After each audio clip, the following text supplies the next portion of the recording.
lot of boxing, a lot of sparring, all the physical straining, running, lifting weights. That's beautiful. But you need to practice on what you have to do, and you have to box. So you should do as much boxing as possible leading up to the fight. Who am I? Who am I to the people?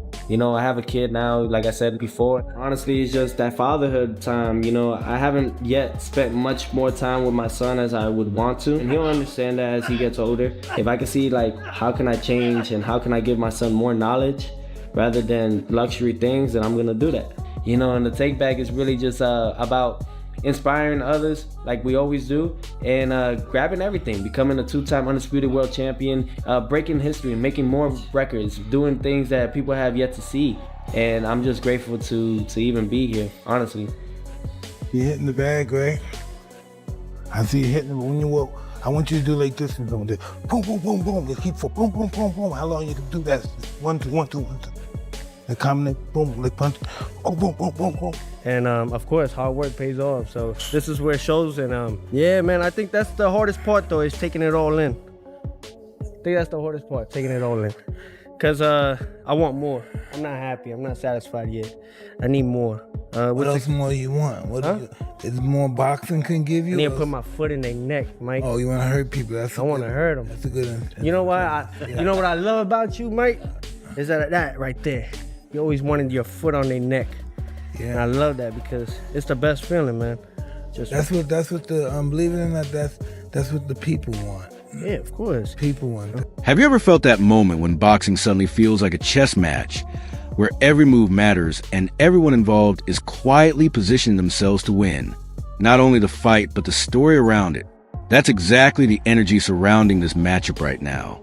It all began with a viral clip showing something unexpected. Mike Tyson stepping into Teofimo Lopez's camp, working drills, and introducing Lopez to classic peekaboo fundamentals from the old school.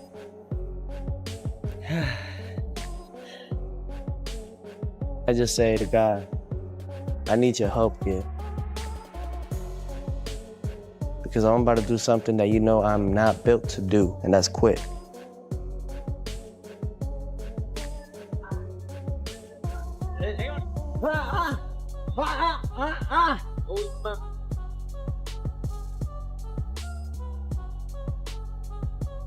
When you watch the footage, it instantly clicks.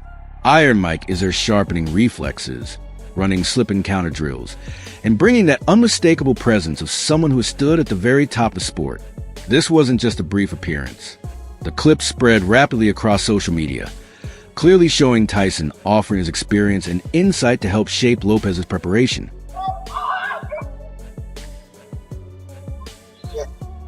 Then the story takes another turn. After those sessions, Tyson, never known for holding back his opinions, began speaking publicly about Shakur Stevenson. His words sounded like praise mixed with a warning. He acknowledged Stevenson's polish and ring intelligence, but also spoke bluntly about what it takes to survive against someone like Teofimo at this level. That mix of respect and reality check made his comments hit hard online. For Stevenson, hearing Mike Tyson say, "Respect the skill, but don't get comfortable," is a kind of public pressure that forces full focus. Do you recognize this energy?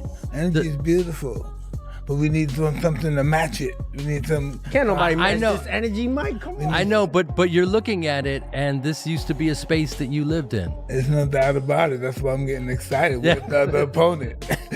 Mike's just an instigator at this point. He just wants to instigate it. I love it. Yeah, but I think the biggest thing about it, though, is that guys like yourself, legends, I call it, is you guys paved the way. And I appreciate the sport so much, but there was one thing that you had once said. It's like, the way I love the sport, it could hurt you, though, because it could break your heart many times. Oh, many times. And that's what it's been doing.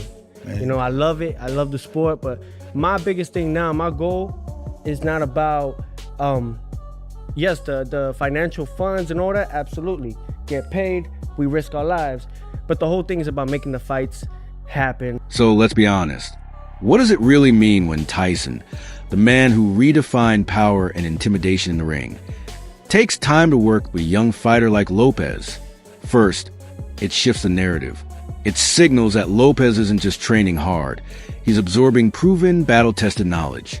Second, it creates doubt for opponents. The peekaboo style is built on tight defense, heavy counters, and ruthless timing. That's a dangerous formula for any fighter who relies on single shots and quick bursts. Simply put, Lopez leaving those sessions isn't the same fighter who walked in.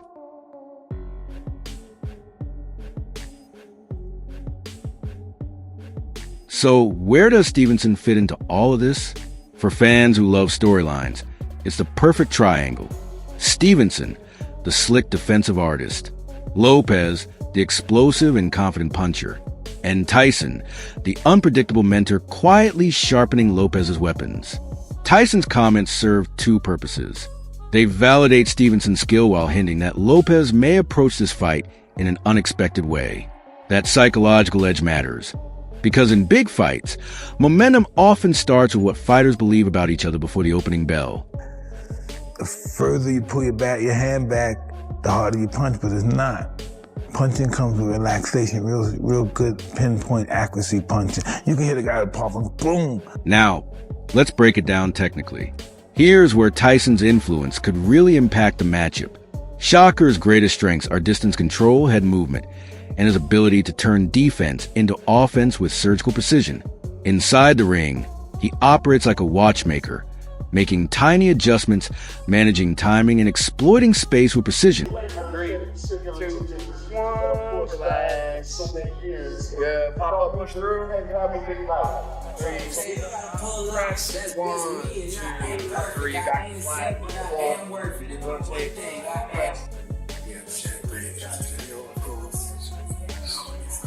Yes, sir. Last 3 here.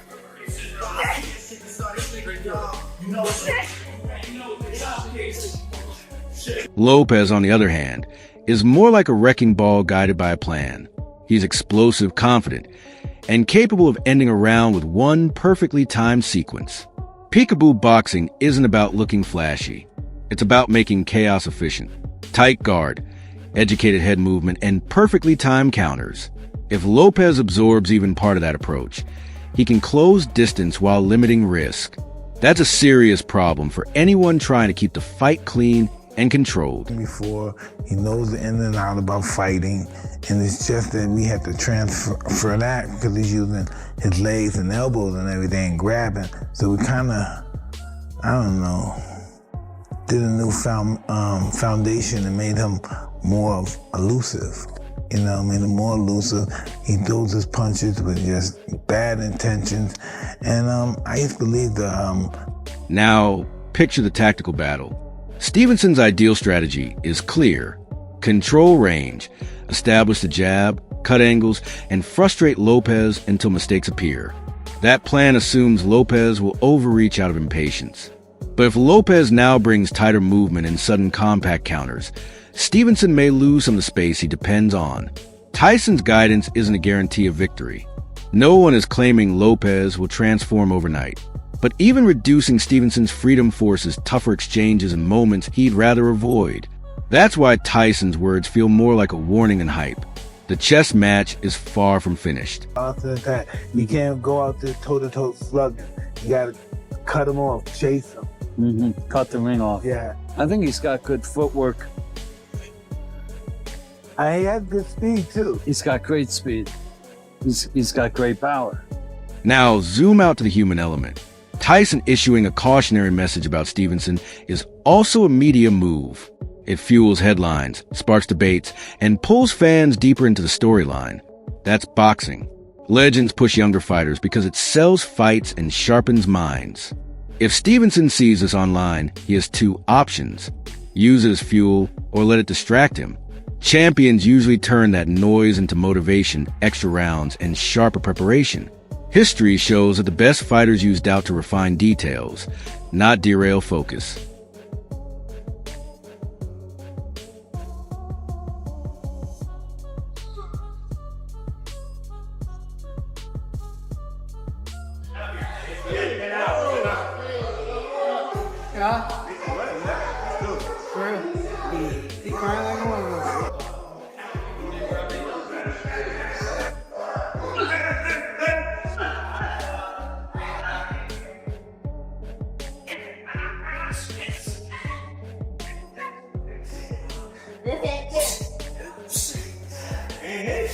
Cool.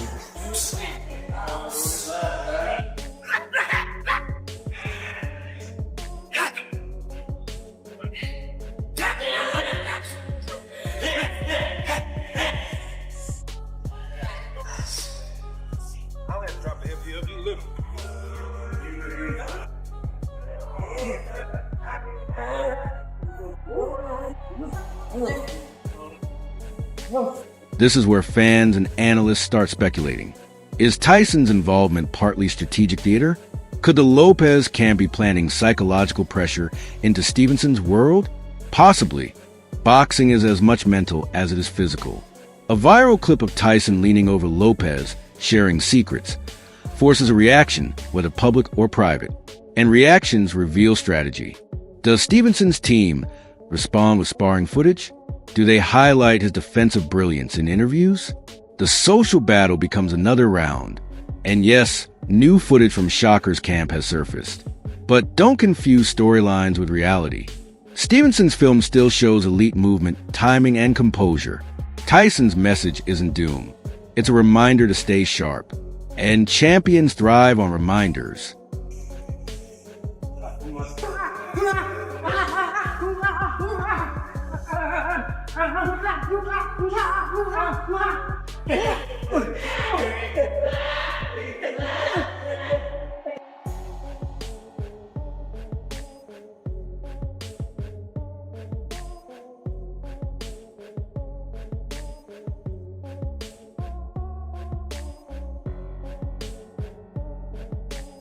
Tom, you got Tom in it.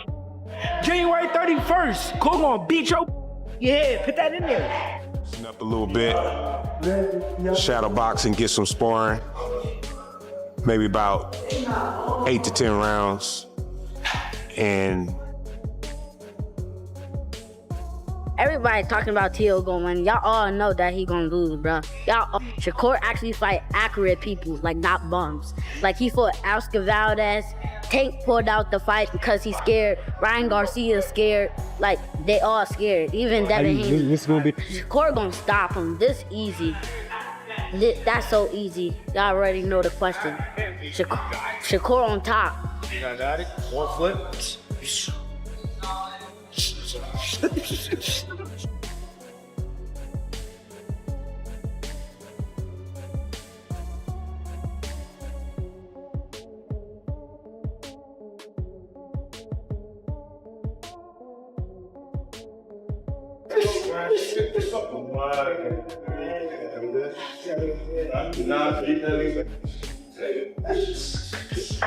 That was a good fucking job, man. You know what? Not one. I don't know. It ain't like I said. Your boxing get better by the hour. Okay. Soon you'll be undefeated.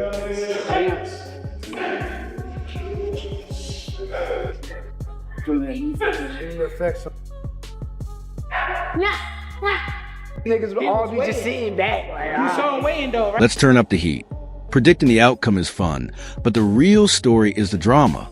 A legendary icon mentoring a rising contender, while publicly evaluating a stylistic master like Stevenson.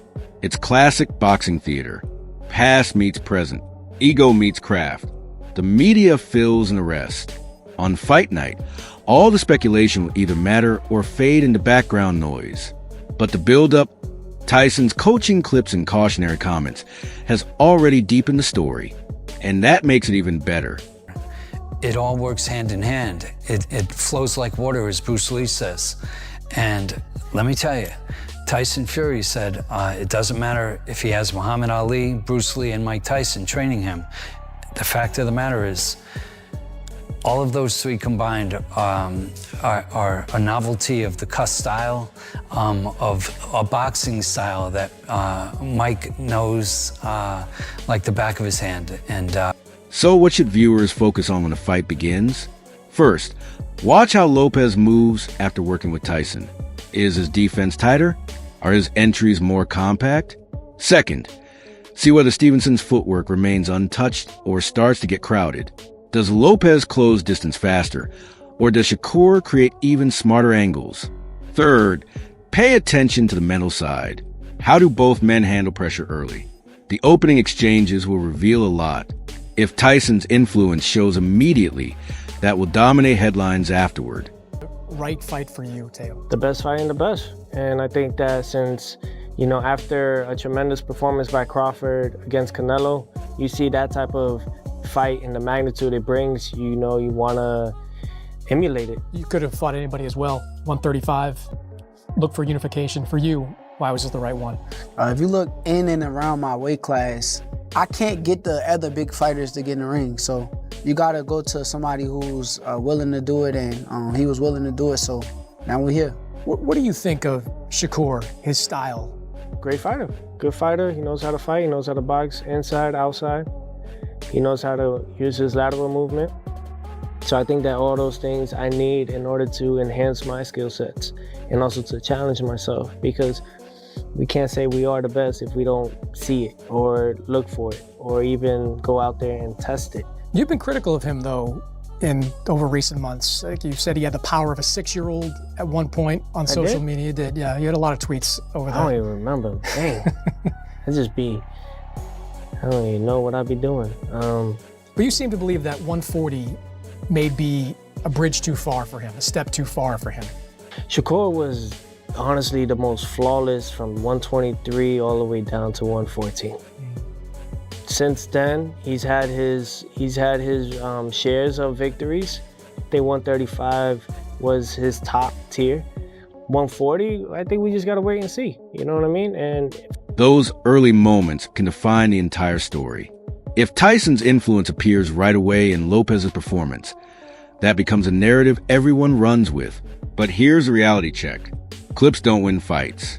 Reputation doesn't win fights. Preparation does. Tyson's presence is a powerful storyline, but it isn't destiny. What matters is how well those lessons were absorbed, how Stevenson's camp adapts, and whether execution matches the plan on fight night. That's boxing. Everything else is just noise until the bell rings and the fighters write the story themselves. Going up to the 40s, I was already at 40. Yeah, for sure. So you see that 10-pound gap. I was thinking I was probably gonna move up to 47. Okay, seeing me, you think I'm smaller in person, or like, what do you think? I know nothing. Okay. I know nothing, man. I think that was your angle with Lomachenko. Like, I felt like you knew how little Lomachenko was, and you kind of capitalized off of that. Heck no, that man was... This is the kind of subplot that makes Fight Week impossible to ignore. You get strategy, drama, and the chance to watch young fighters grow under the shadow of legends. Mike Tyson stepping into Teofimo Lopez's camp and issuing caution toward Shakur Stevenson is exactly the type of headline that pulls everyone closer. So get ready, clear your schedule, and enjoy the chaotic beauty that only boxing can offer. Who wins? The bell will decide. But the build-up has already delivered a knockout story. And if you enjoyed this video, don't forget to like, subscribe, and hit the bell icon so you never miss what's coming next.